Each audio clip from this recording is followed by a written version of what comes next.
capítulo 2 do profeta Jeremias, diz assim a palavra do Senhor: portanto, ainda pleitearei convosco, diz o Senhor, e até com os filhos de vossos filhos pleitearei.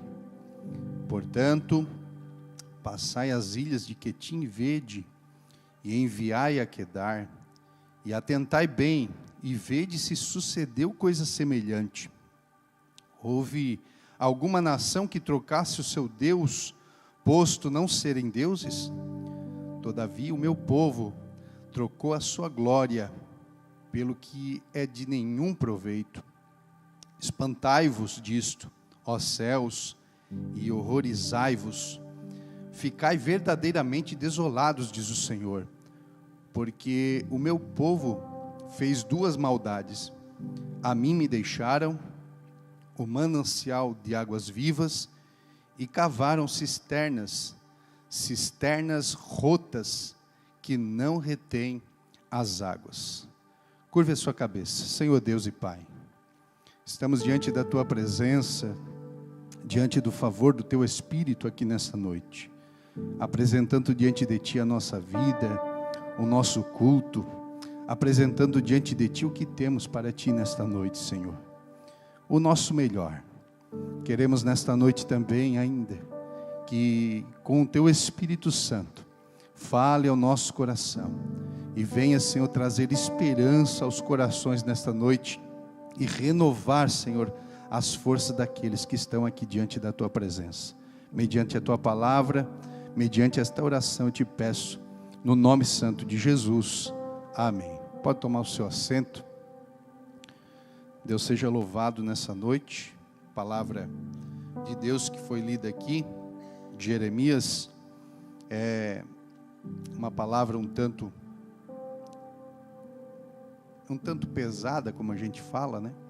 Porque Deus, Ele vai diretamente ao ponto, tratar com o povo de Israel, por causa da sua quebra de aliança que ele teve, que o povo teve com os seus estatutos, por causa do compromisso que eles tinham. Nesse tempo aqui, era um tempo de crise política e de crise espiritual. É nesse tempo que Deus se manifesta a Jeremias, que se diz agora: eu sou uma criança. E Deus se manifesta a ele e chama Jeremias a um ministério muito importante, o ministério de falar aquilo que Deus queria que ele falasse ao povo.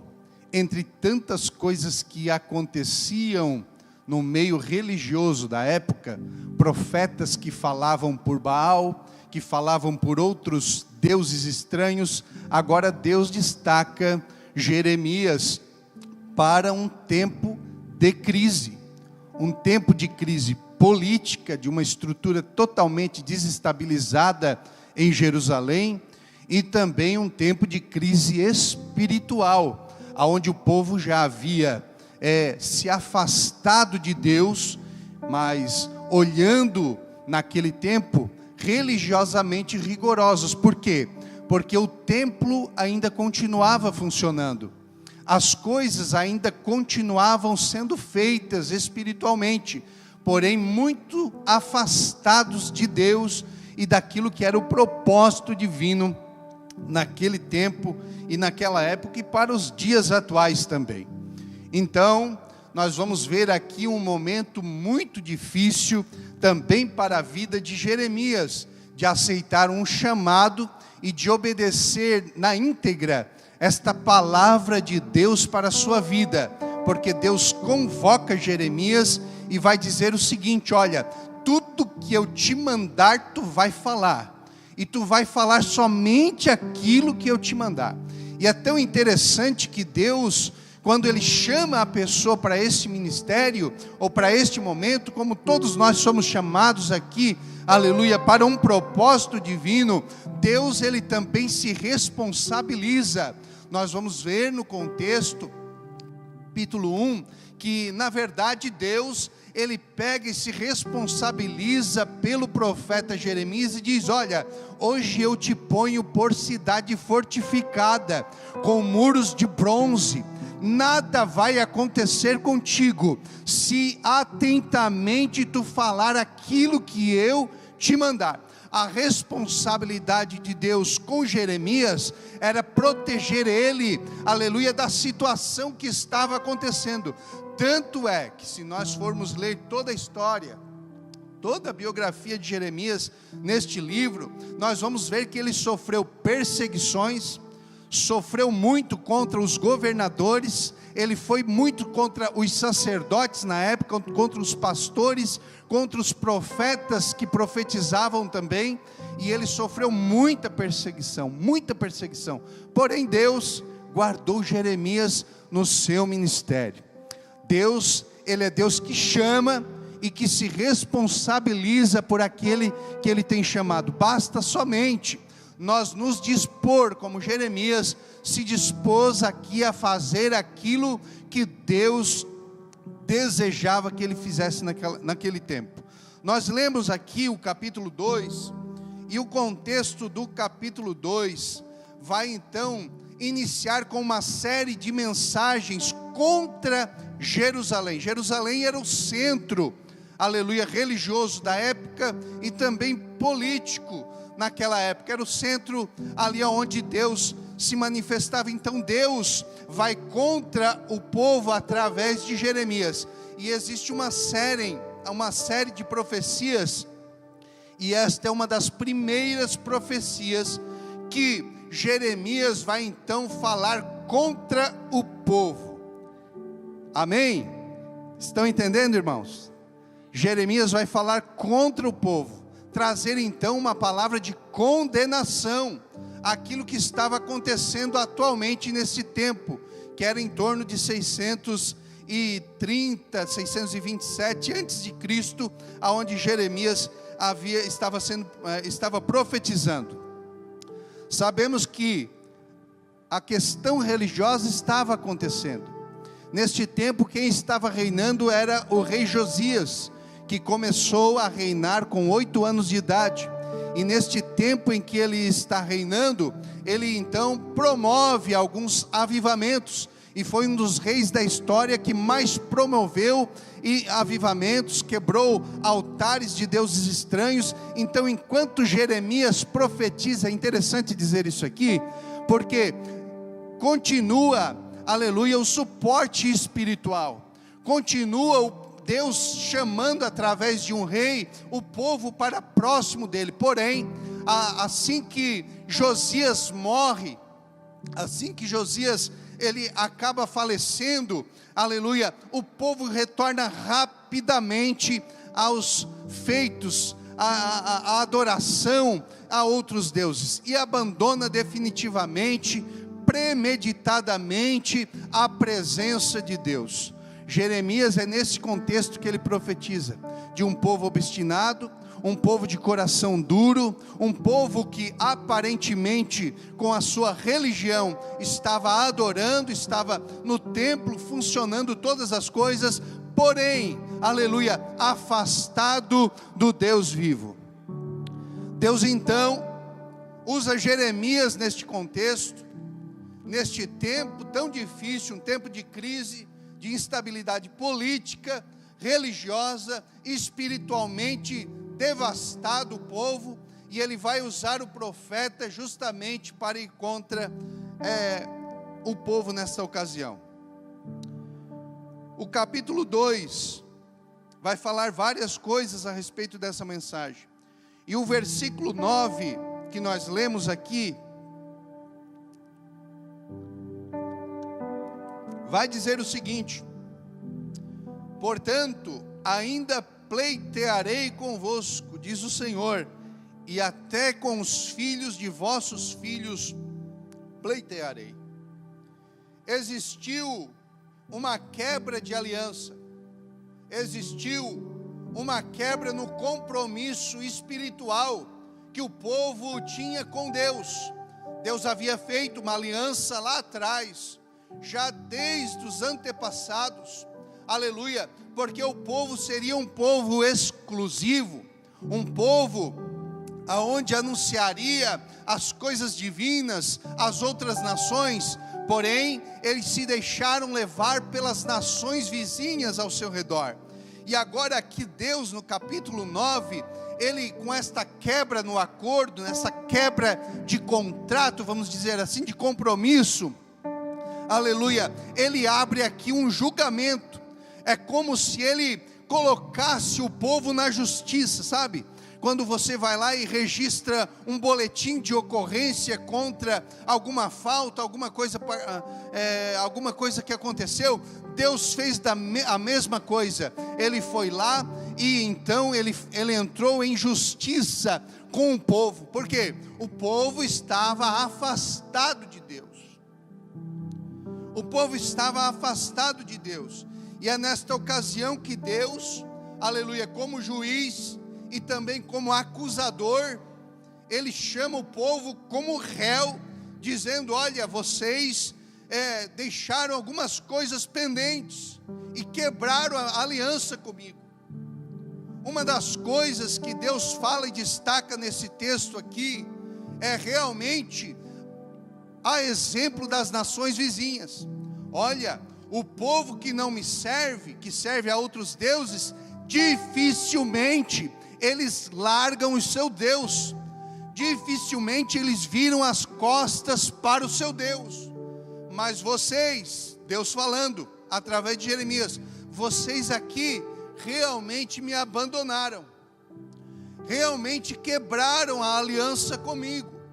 E Deus então vai acusando o povo neste momento, através do profeta. Ele vai acusando o povo neste momento, através do profeta. E nós vamos ver aqui que eu considero, o centro do capítulo 2, é o versículo 13. Deus, ele não vai destacar pecados que o povo fez. Ele não vai ficar destacando todos os tipos de pecados, não. Mas ele destaca duas coisas importantes aqui. A primeira delas, diz o versículo 13: o meu povo fez duas maldades. Primeiro, a mim me deixaram o manancial de águas vivas. Ai, show me negar sério, aleluia. Segundo, cavaram para si cisternas rachadas que não retêm águas.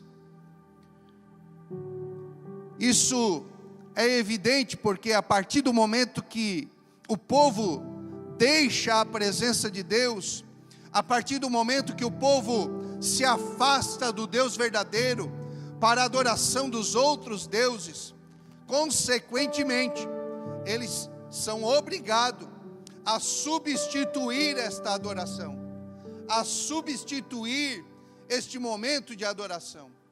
E claro, aqui Deus vai dizer que eles cavaram cisternas com seus recursos humanos, com as suas providências humanas, começaram então a procurar caminhos diferentes para tentar saciar a sede espiritual, que agora virou uma consequência pelo abandono da presença de Deus.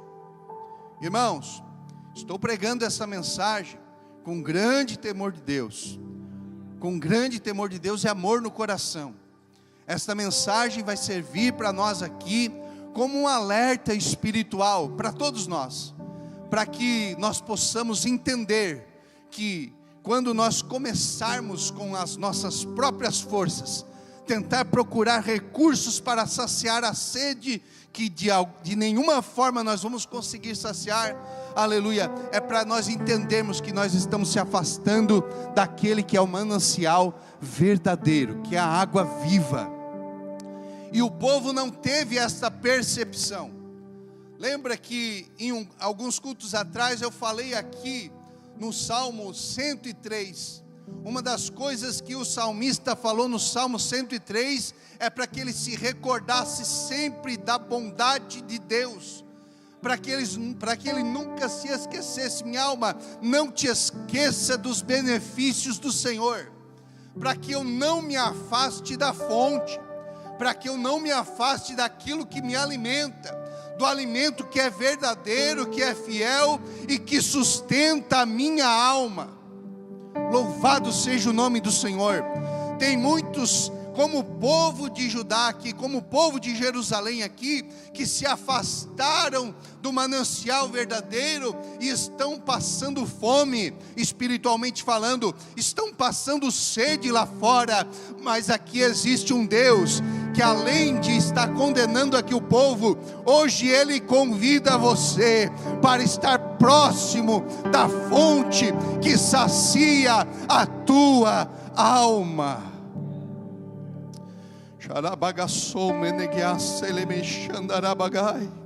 Estamos passando no tempo em que estamos vivendo, aleluia, não muito diferente dos tempos de Jeremias. Estamos passando, irmão, por uma crise espiritual. Estamos passando, amada igreja, por uma crise, aleluia, de identidade, aleluia. Muitos estão pregando e estão anunciando tantos e outros caminhos que levam a tantas e outras fontes, que não é a fonte verdadeira, aleluia, e estão passando sede lá fora, estão passando fome lá fora.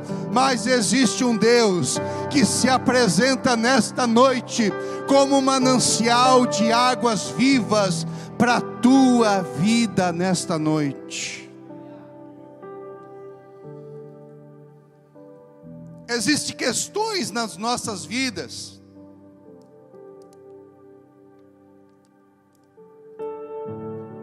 que por muitas vezes esquecermos dos benefícios de Deus, nós não sabemos contornar essas questões. Problemas talvez conjugais, problemas sociais, problemas que afetam a alma humana, coisas que muitas vezes pela medicina não existe resposta.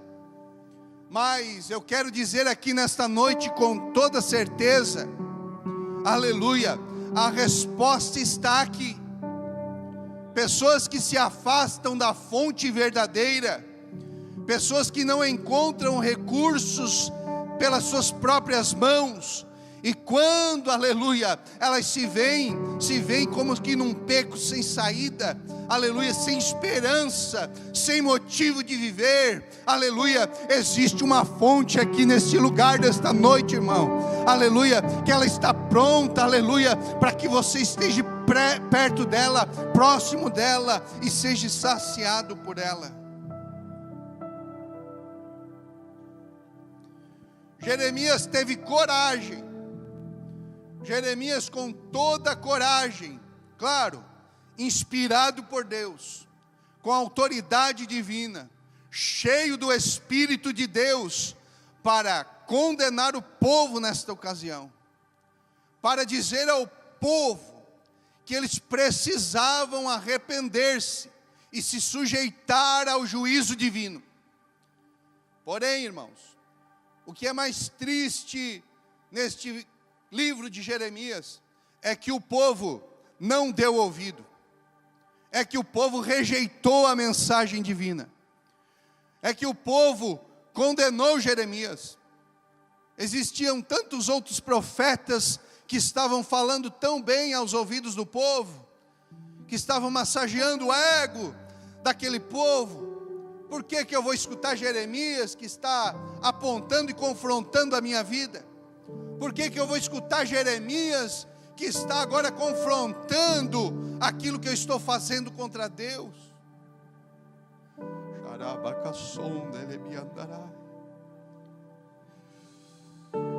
Jeremias então se levanta com esta autoridade.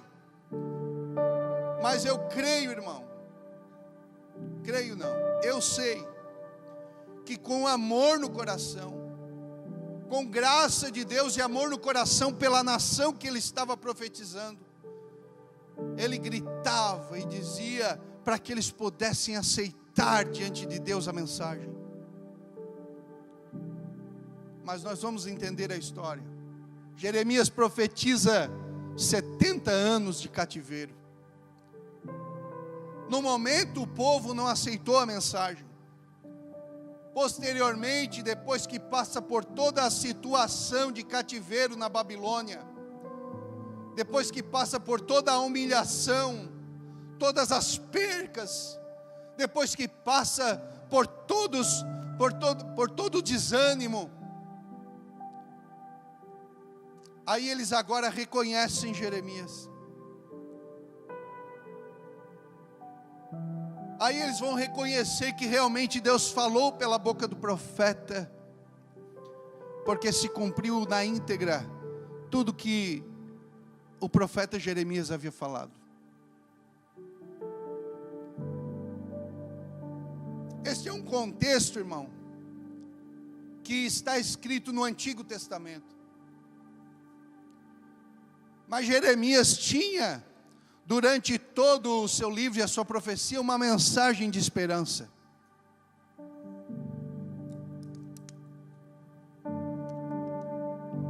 Apesar do cativeiro, apesar do juízo divino, Jeremias ainda tinha uma mensagem de esperança. Ele dizia o seguinte: olha, vocês quebraram a aliança. Vou parafrasear aqui. Vocês quebraram a aliança, mas Deus, Ele realizará uma nova aliança. Deus fará uma nova aliança. Por meio da descendência, Deus fará uma nova aliança. E o mesmo grito que aconteceu nesse ato aqui, que era o grito de Deus contra o povo e tentando trazer o povo para perto, o mesmo grito, as duas maldades, a mim me deixaram, Deus falando, o manancial de águas vivas, e cavaram cisternas rotas que não retêm água. O mesmo grito, e vamos colocar aqui que a partir do capítulo 2, é como se Deus e o povo, Jeremias, estivesse num tribunal mesmo, literalmente falando, num tribunal, para que eles pudessem tomar consciência do que estava acontecendo. E este mesmo grito acontece nos dias de hoje. Acontece nos dias de hoje. É importante dizer que para alguns, este apelo, aleluia, é para que se aproxime ainda mais de Deus. Para outros, é para que eles sejam livrados do abismo, para que eles sejam livrados da perdição. E é tão interessante, e eu comecei a analisar a palavra de Deus, o capítulo 4 do Evangelho de João, que é muito conhecido, todos conhecem. Jesus, ele se apresenta aqui diante de uma mulher, a mulher samaritana, com a mesma perspectiva de Deus ali no Antigo Testamento. A mulher samaritana, claro, indo ao poço de Jacó, em determinadas horas, para buscar água que saciava a sede física. Então Jesus, ele se aproxima daquele poço, e ele vai se apresentar, irmão, como a fonte de água, que jorra para a vida eterna. Eu tenho água viva para você, disse Jesus. Eu tenho água viva para você, porque se você conhecesse o dom de Deus, e quem te pede água, aleluia, eu te daria água viva. Jesus agora se apresenta como a solução imediata do problema daquela mulher. Ele agora ele cumpre, aleluia, aquela palavra do versículo 9, ou versículo 13, do capítulo 2 de Jeremias, se apresentando como um manancial de água viva. E é nesse contexto que ele vai dizer à mulher o seguinte: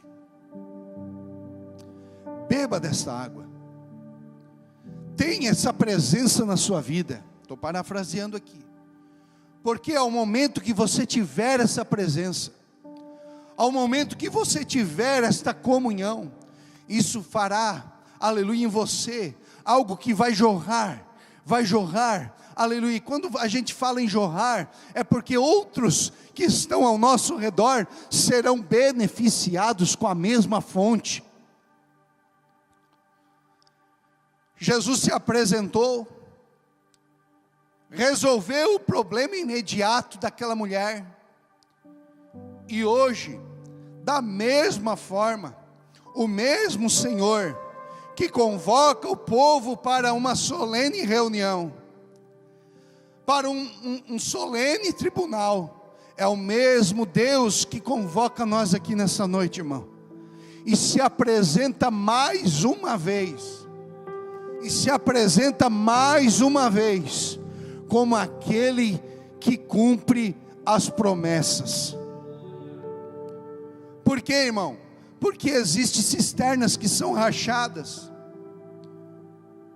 Você sabe que no antigo Oriente Médio existia pelo menos 3 tipos de águas. A minha voz está falhando, né?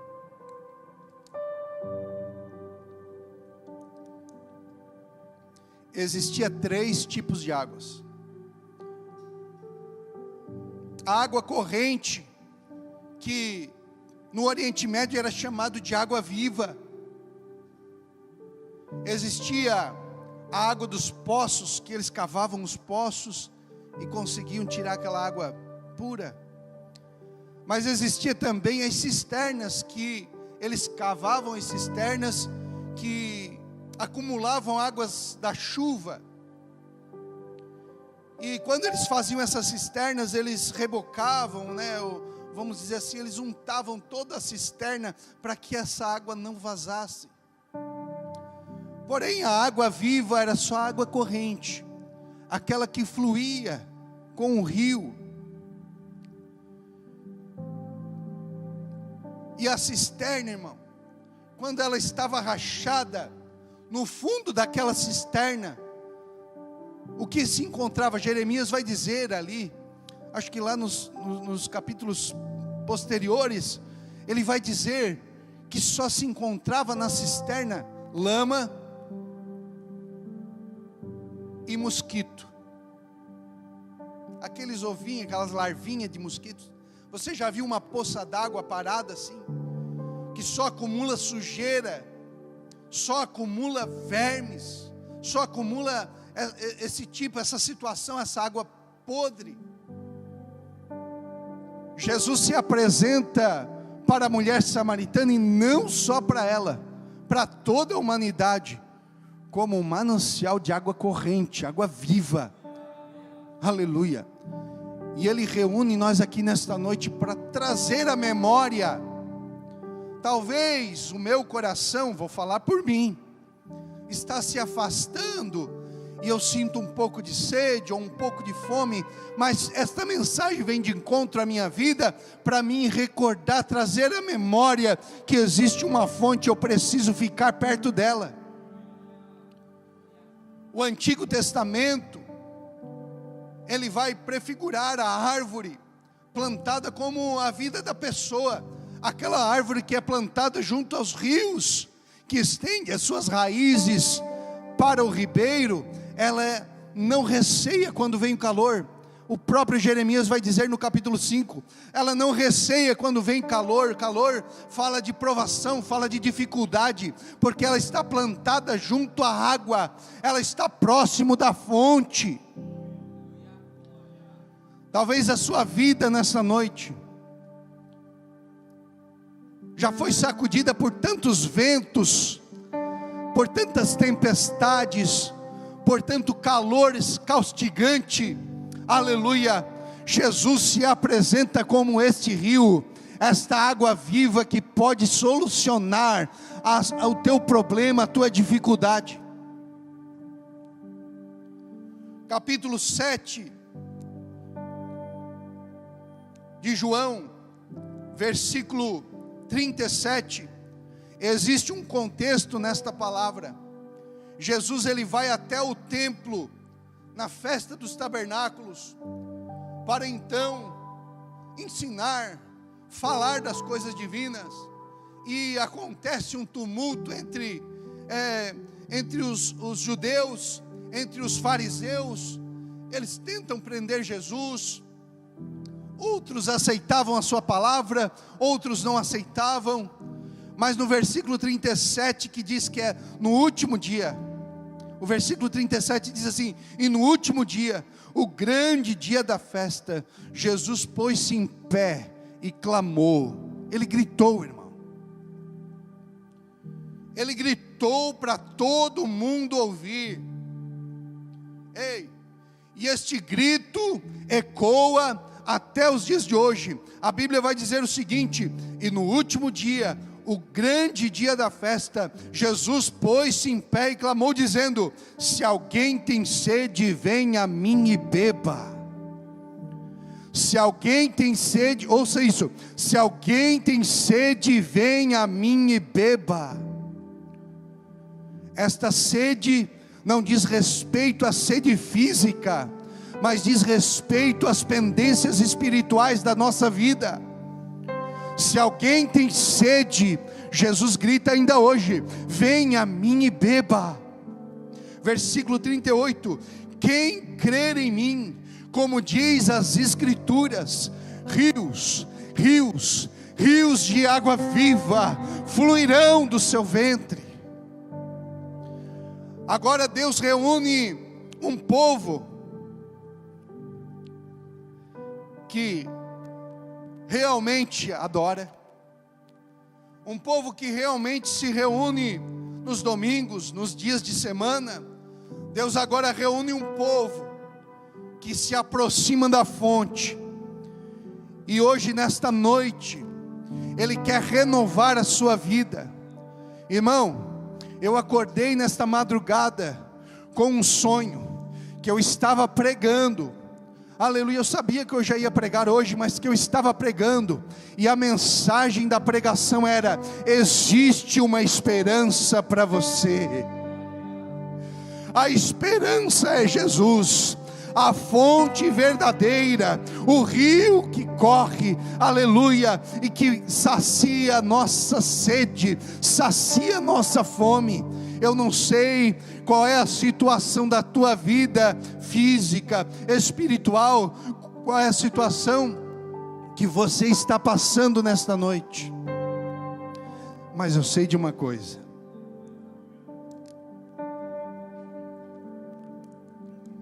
Jesus está aqui, está pronto para saciar a tua sede. Foi difícil chegar até aqui, irmão? Ei, irmã, foi difícil chegar até aqui. Irmão, o ano 2025, tu nem imagina como é que foi a minha vida. Eu posso até imaginar, talvez não sentir na pele o que você passou, mas todos nós passamos por alguma dificuldade. Mas eu quero dizer para ti nesta noite: está findando o ano 2025. E como a gente sempre fala, os pregadores falam, talvez Deus possa fazer um milagre hoje na sua vida. A resposta daquela oração está perto da fonte, irmão. A resposta para os teus problemas está perto do manancial de água viva. Aleluia. Que não viemos ter o mesmo comportamento que o povo de Judá, Jerusalém naquela época teve, de abandonar premeditadamente, aleluia, a presença de Deus e deixar de lado. Não, mas que viemos reconhecer que somos totalmente dependentes, se não estivermos plantados junto à fonte, se não estivermos, aleluia, com as nossas raízes fundamentadas no ribeiro, aleluia, que simboliza a vida, o Espírito Santo, jamais nós poderemos vencer 2025, jamais nós poderemos entrar 2026 e vencer. eu quero dizer para você nessa noite, há um convite. No Antigo Testamento, presbítero irmão Leandro, havia uma condenação. Agora no Novo Testamento, há um convite. Ei, no Antigo Testamento, para o povo de Judá, havia uma condenação. Eles estavam diante de um tribunal espiritual, aleluia. Havia uma condenação, era iminente o juízo que haveria de acontecer. Mas no Novo Testamento, irmão, ei, vem a mim, vem a mim, vem a mim, beba, vem a mim, beba, vem a mim, beba, todos que têm sede. Venha a mim e beba. Há um Deus amoroso aqui nesta noite. Há um Deus que cuida da tua vida. Há um Deus que conhece os detalhes da tua alma. Há um Deus que conhece o detalhe da tua família, da tua casa. Há um Deus nesta noite que se revela neste lugar, aleluia, para ficar junto de você.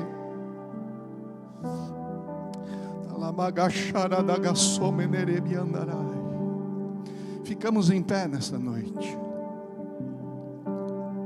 Ficamos em pé nesta noite.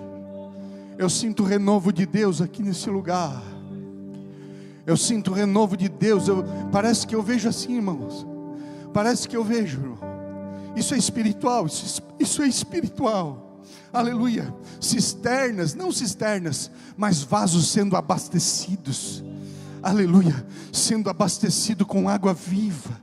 Aleluia, quem sabe, aleluia, o nível, aleluia, da água da sua vida estava tão baixinho. Nesta noite, Espírito Santo, esse, aleluia, que é, aleluia, a fonte da água, aleluia, pode encher nessa noite, pode encher nessa noite, pode encher nessa noite. Eu creio nessa palavra, irmão. Eu creio no poder que esta palavra tem. Aleluia. Eu creio no que ela pode fazer nesta noite aqui neste lugar. Aleluia. E eu quero fazer este convite, como Jesus fez. Venha a mim e beba.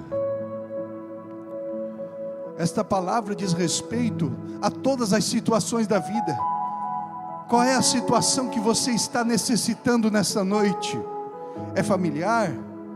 É conjugal? Ei, irmão, é espiritual? Ei, Ele abrange todas as situações. Só se aproxima da fonte, aceita o convite do Senhor.